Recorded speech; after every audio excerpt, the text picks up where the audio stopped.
90 বছর বয়স একজন তবলিগের মুরব্বীর, আজ পর্যন্ত সে ওযু করা শিখেনি। তবলিগ করতে করতে দাড়ি পেকে গেছে, বুড়া হয়ে গেছে, মাজা ভেঙ্গে গেছে, নামাজ পড়া শিখে, নামাজ তো দূরের কথা, ওযু করাই শিখেনি, ওযু ভুল করছে। আপনি ওযুর সময় কি পড়েন চাচা? ওযুর সময় পড়ি বিসমিল্লাহিল আলিয়্যিল আযীম, আল ইসলামু হাক্কুন ওয়াল কুফরু বাতিলুন, আল ঈমানু নূরুন কুফরু যুলমাতুন। তওবা তওবা তওবা। আপনি বয়স 90 হয়ে গেছে, এতদিন তাবলীগ করলেন, আর ওযুর দোয়া এটা। তখন বলেছে যে কেন বাবা, আমার কি দোয়া ভুল হলো? কত সুন্দর করে জিজ্ঞেস করেছে মুরব্বী। আমি বললাম যে এটা তো জাল, মিথ্যা দোয়া। বলছি এত বড় দোয়া জাল? মানে বড় হলে কি হয় না, জাল হয় না। ও মুরব্বী, ইলিয়াসী মুরব্বী, এটা ইলিয়াসী মুরব্বী। কে বুঝাবে তাকে? কনকনে শীতের মধ্যে কে কে মুনাজাত করেছেন আজকে বসে বসে? টিভির সামনে বসে বসে মুনাজাত মারতেছে, টিভির সামনে বসে। আখেরি বেদাত।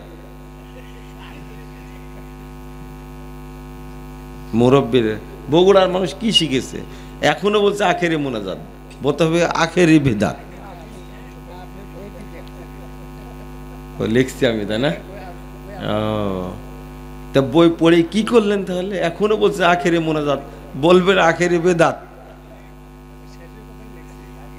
আখেরি বেদাত। তো এই মুরব্বীর কি হবে বলেন? কি হবে? মুরব্বী শেষ। যার ওযু হয় না তার নামাজও হয় না। আমি বললাম যে বয়স তো হয়ে গেছে অনেক, এখন পেশাব করে কি করেন? কি এখন কি হবে? তো বলছে যে এখন তো আর হাঁটতে পারি না বাবা, কিন্তু বললেন যে 40 কদম হাঁটাই লাগবে, এখন কি হবে? মস্কারা। মুরব্বী আমার সাথে কথা বলতে যা বলছে যে আপনি এগুলো জিজ্ঞেস করছেন আমাকে, লজ্জায় লাগছে। লজ্জা লাগবে না, আপনি করেননি? বলছে আগে তো খুব করছি এগুলো, টিস্যু নিয়েছি, ঢেল নিয়েছি, কাশি দিয়েছি, তেনা নিয়েছি, নেকড়া নিয়েছি। নেকড়া বুঝেন? তওবা তওবা তওবা। এরপরেও আমি জিজ্ঞেস করলাম, আচ্ছা ওযুর পরে লজ্জা স্থান বরাবর পানি ছিটাই দেন, যে এটা করা লাগবে কেন? তাহলে 90 বছরে কি শিখলেন টঙ্গীর মাঠে গিয়ে? এক রাম ছাগল বলছে টঙ্গীর মাঠে গেলে অনেক শিখা যায়। বুঝেননি কথা? রাম ছাগল কি জন্য বললাম বুঝেছেন তো? বলছে টঙ্গীর মাঠে গেলে অনেক কিছু শিখা যায়। আজ পর্যন্ত জানে না ওযুর পরে লজ্জাস্থান বরাবর পানি ছিটায় দিতে হয়, এটা জানে না। এই বেটা তুমি কি শিখলে তাহলে? কথা তো রাম ছাগলের মতো বলতিস, এইটাই জানো না তুমি, খালি টিস্যুর কথা জানো। তওবা তওবা তওবা। ওযু করার সময় যদি কেউ বলে বিসমিল্লাহির রহমানির রহিম, তাহলে বেদাত হবে। আল্লাহর নবী বলেছেন বিসমিল্লাহ, বিসমিল্লাহই বলতে হবে। বুঝেছেন? বিসমিল্লাহির রহমানির রহিম প্রত্যেক সূরার আয়াত, সূরা ফাতিহার আয়াত একটা, এটাও যদি বলে তবু বেদাত হবে। আর যেটা তৈরি করেছে এটা কি হবে রে ভাই? আল্লাহর নবীকে আল্লাহ বলছেন 67 নম্বর আয়াত সূরা মায়েদা, ইয়া আইয়ুহার রাসূল বাল্লিগ মা উনজিলা ইলাইকা মির রাব্বিক। হে রাসূল শুনুন, বাল্লিগ আপনি পৌঁছিয়ে দিন, মা উনজিলা যা নাজিল করা হয়েছে, ইলাইকা আপনার প্রতি, মির রাব্বিক আপনার রবের পক্ষ থেকে, সেইটা পৌঁছে দিন। বুঝেননি কথা? যেটা আল্লাহ নাজিল করেছেন সেইটা পৌঁছাতে বলছেন। এবার বলেন তো, যে পানি থাকা সত্ত্বেও টিস্যু নেওয়া, এটা কি আল্লাহর নির্দেশ, নবীর নির্দেশ? না। কেন নাই? সালাত পড়ার সময় জায়নামাজে দাঁড়ায় পড়ছে, ইন্নী ওয়াজ্জাহাতু ওয়াজহিয়া লিল্লাযী ফাতারাস সামাওয়াতি ওয়াল আরদ হানিফাও ওয়া মা আনা মিনাল মুশরিকিন। সারা বাংলাদেশে না, সারা পৃথিবীতে তো ইলিয়াসি তবলিগের, ইসলামী তবলিগ না কিন্তু, ইলিয়াসি তবলিগের লোকেরা জায়নামাজের দোয়া নামে এই দোয়াটা পড়ছে, যা কোরআনেও নাই, হাদিসেও নাই। তাহলে আল্লাহ নাজিল করা হলো এটা না। শোনেন, আল্লাহ মুহাম্মদ সাল্লাল্লাহু আলাইহি সাল্লামকে বলছেন, বিশ্ববাসী শোনো, ওয়ালাউ তাকাওয়ালা আলাইনা বা'দাল আকাবিল লা আখাযনা মিনহু বিল ইয়ামিন সুম্মা লাকাতানা মিনহুল ওয়াতিন। যদি মুহাম্মদ নিজের পক্ষ থেকে কোনো কথা তৈরি করে, আমি ডান হাত দিয়ে তাকে ধরে ফেলবো এবং তাকে জবাই করে দেব, তার শ্বাসনালী কেটে দেব আমি। যদি আল্লাহর নবী একটা কথা তৈরি করে, আল্লাহ বলছেন তাকে আমি জবাই করে ছেড়ে দেব।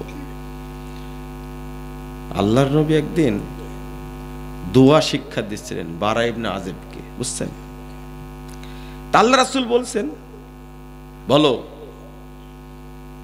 আমানতু বিনাবিয়িক আল্লাযী আরসালতা, আমি ঈমান আনলাম তোমার নবীর প্রতি, যাকে আপনি পাঠিয়েছেন, যাকে তুমি পাঠিয়েছো। এই দোয়া শিক্ষা দিচ্ছেন। তো বারা ইবনে আযিব একটু মর্যাদা বাড়াতে গিয়ে বলছেন, আমানতু বি রাসূলিক আল্লাযী আরসালতা। বলেন তো কি চেঞ্জ হয়েছে? আবার বলি, আমানতু বিনাবিয়িক আল্লাযী আরসালতা, আল্লাহ রাসূল শিক্ষা দিচ্ছেন। আর বারা ইবনে আযিব বলছেন, আমানতু বি রাসূলিক আল্লাযী আরসালতা। বলেন তো কি চেঞ্জ করে ফেলেছে? নবীর জায়গায় রাসূল। নবী বড় না রাসূল বড়? প্রত্যেক রাসূল নবী, কিন্তু প্রত্যেক নবী রাসূল না। তাহলে বারা ইবনে আযিব ভালো করতে গেছিলেন না খারাপ করতে গেছিলেন? ভালো করতে গেছিলেন। বারা ইবনে আযিব ফাতওয়ানা আলা সদরি বিয়াদিহি, বলা মাত্রই আল্লাহ রাসূল আমার বুকে মারলেন এক ঘুষি। বুঝেন, মারলেন এক ঘুষি। বলো আমানতু বিনাবিয়িক আল্লাযী আরসালতা। এই দোয়াটা যে শিক্ষা দিচ্ছেন, এটা কি মুহাম্মদের দেওয়া না আল্লাহর দেওয়া?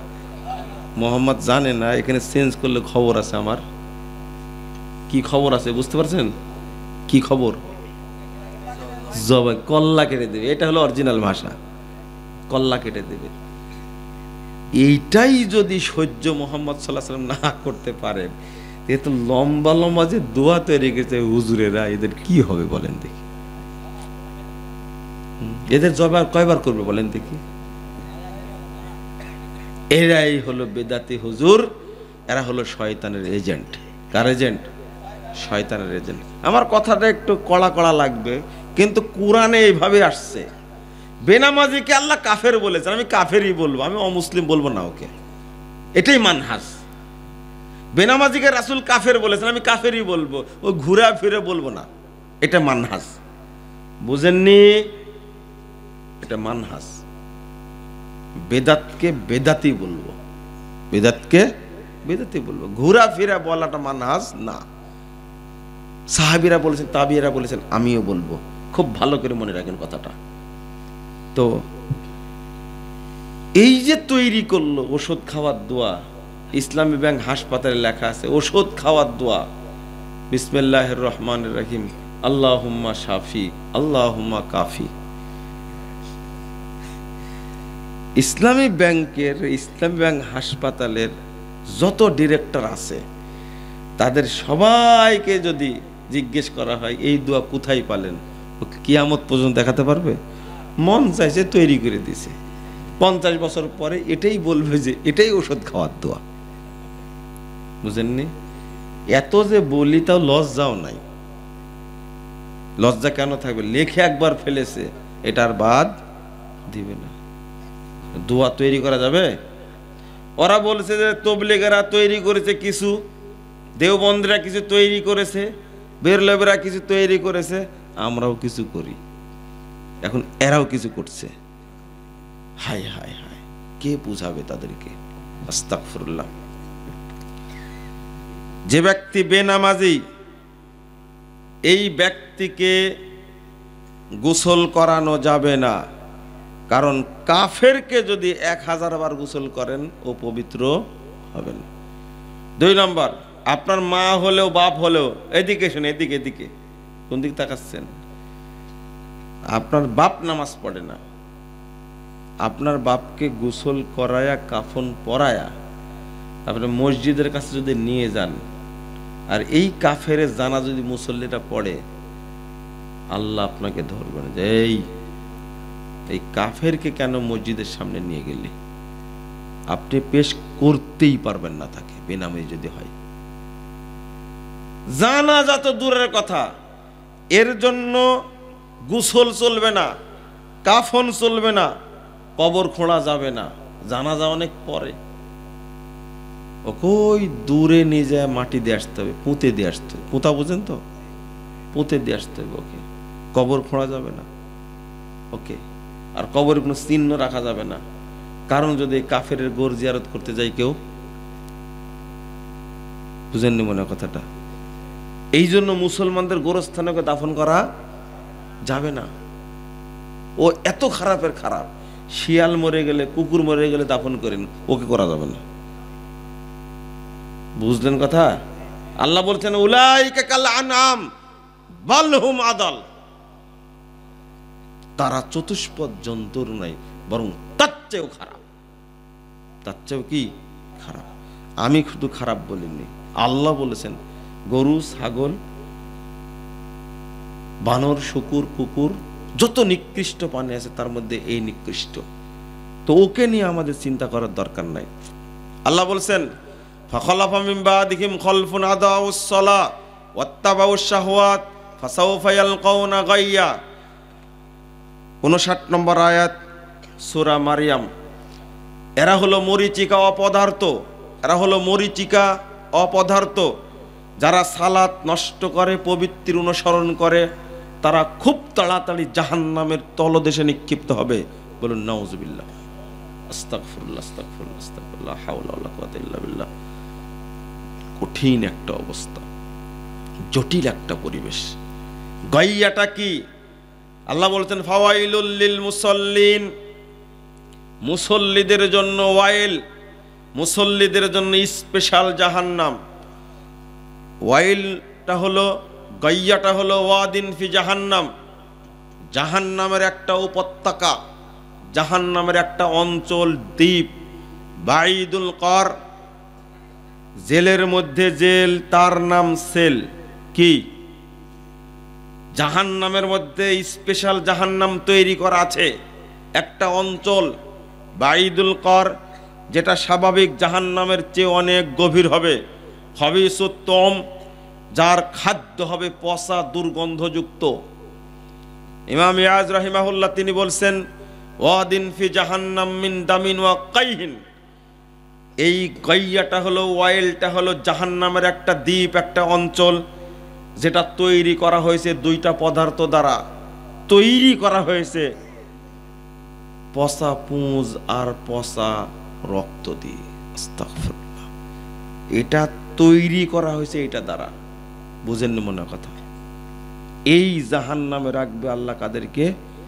যারা মুনাফিক মুসল্লি তাদেরকে।